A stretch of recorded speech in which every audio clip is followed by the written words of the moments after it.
د پیښور پولیس وایي چاودنه په داسې حال کې شوې چې دغه ځای څخه په گشت روان د پولیس موبایل تیر شوی دی. وایي د پولیس موبایل د چاودنې هدف و خو په دماکه کې پولیسو ته کوم زیان نه دی اوښتی.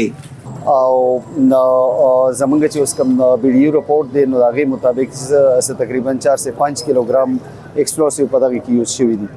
دې ایریا باندې زمونږ پولیس پیټرولینګ می موبایل می او بل مین روډ دی دغه یو مین روډ دی ورسک روډ نو په دې باندې پولیس پیټرولینګ هم شته. لدې بمي چاودنې په سمدستي ډول کومې وسلوالې ډلې ذمواري نه ده منلې. پولیس تایید کړې ده په چاودنه کې 7 ملکي وګړي جوبل شوي دي. د چارواکو په وینا په چاودنه کې جوبل کسان د پیښور لیډي ریډینګ هسپتال ته وړل شوي. د هسپتال چارواکي وایي د 3 ماشومانو په ګډون 7 کسان جوبل راوړل شوي.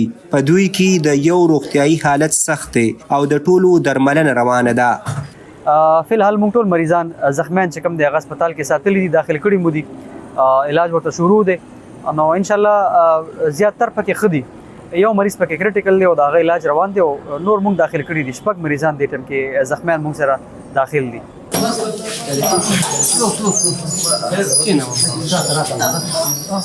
په دغه بمي چاودنه کې جوبل جاوید خان نومي ماشوم چې د روډ په غاړه یې ګاډۍ لګولې وه وایي چاودنه ډېره زوروره وه او راسره 2 کشران رونه او یو د ماما زوی هم جوبل شوي دي.